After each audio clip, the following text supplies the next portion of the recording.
जय हिंद दोस्तों, स्वागत है आपका अपने YouTube चैनल एमसीएमएलटी में। आगामी परीक्षाओं के दृष्टिगत हम आपके लाए हैं कुछ महत्वपूर्ण प्रश्न। जेम्स एंड्रयू रैमजे भारत के किस गवर्नर जनरल का वास्तविक नाम था?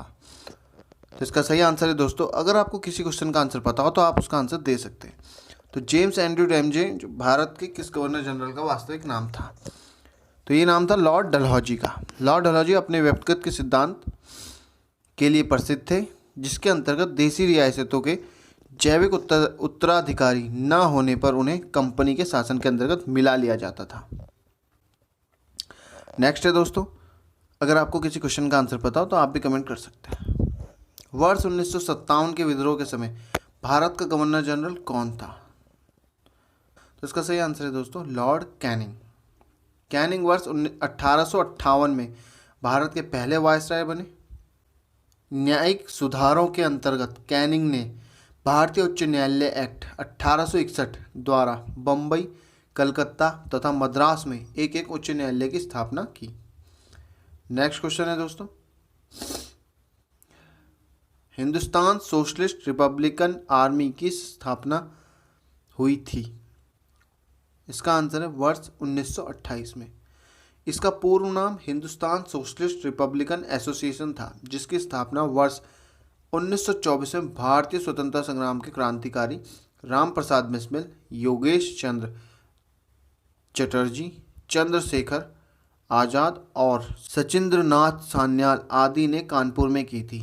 1 सितंबर 1928 को दिल्ली के फिरोज शाह कोटला मैदान में एक गुप्त बैठक करके भगत सिंह की भारत नौजवान सभा के सभी सदस्यों ने सभा का विलय हिंदुस्तान रिपब्लिकन एसोसिएशन में किया और एसोसिएशन को नया नाम हिंदुस्तान सोशलिस्ट रिपब्लिकन आर्मी दिया गया।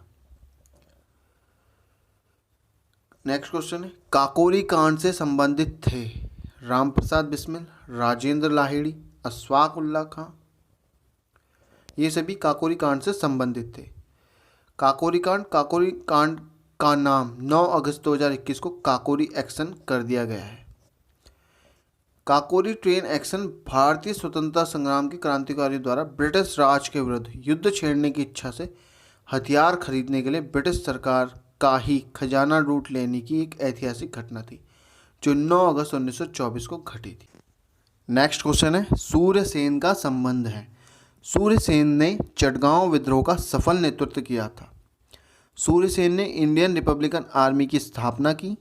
18 अप्रैल 1930 को सूर्यसेन के नेतृत्व में दर्जनों क्रांतिकारियों ने चटगांव के शस्त्रागार को लूटकर अंग्रेजी शासन के खात्मे की घोषणा कर दी। नेक्स्ट क्वेश्चन है, उत्तराखंड की प्राचीन प्रजाति है यक्ष, नाग, किन्नर, सिद्ध और गंधर्व। ये सभी उत्तराखंड की प्राचीन प्रजातियां हैं। नेक्स्ट क्वेश्चन है, खासी जनजाति पाई जाती है मेघालय, असम और बांग्लादेश के कुछ क्षेत्रों में निवास करती है खासी जनजाति। नेक्स्ट, खुड़बुड़ा का युद्ध हुआ था, ये वर्ष 1804 में हुआ था। ये गढ़वाल के राजा प्रद्युम्न शाह नेपाल के गोरखा आक्रमणकारियों के विरुद्ध हुआ था और इसमें राजा प्रद्युम्न शाह वीर गति को प्राप्त हुआ। वर्ष 1846 में पर्वतीय क्षेत्र के लिए अलग प्रशासनिक भाग बनाने की मांग किसने की? ये की थी बद्रीदत्त पांडे ने। गढ़वाल केसरी के नाम से प्रसिद्ध बद्रीदत्त पांडे ने वर्ष 1946 में पर्वतीय क्षेत्र के लिए अलग प्रशासनिक भाग बनाने की मांग की थी। बद्रीदत्त पांडे द्वारा कूली बेगार आंदोलन भी चलाया गया था। सिंगोली की संधि हुई थी वर्ष 1815 में। सिंगोली की संधि ईस्ट इंडिया कंपनी और नेपाल के राजा के बीच हुई थी। इस संधि पर 2 दिसंबर 1815 को हस्ताक्षर किए गए। नेपाल की ओर से राजा गुरु गजराज मिश्र और कंपनी की ओर से लेफ्टिनेंट कर्नल पेरिल ब्रांडसा ने हस्ताक्षर किए थे। नेक्स्ट क्वेश्चन है, चमोली के रैणी गांव में किसके नेतृत्व में वन कटाई के विरोध में आंदोलन चलाया गया? तो इसका आंसर है दोस्तों गौरा देवी। चिपको वुमेन के नाम से विख्यात गौरा देवी का विश्व प्रसिद्ध चिपको आंदोलन में बड़ा रहा है। मार्च 1974 में पुरुषों की अनुपस्थिति में रैणी गांव की महिलाओं ने इनके नेतृत्व में पेड़ों से चिपककर रैणी गांव के जंगल को भारी विनाश से बचाया था? नेक्स्ट क्वेश्चन देखते हैं दोस्तों।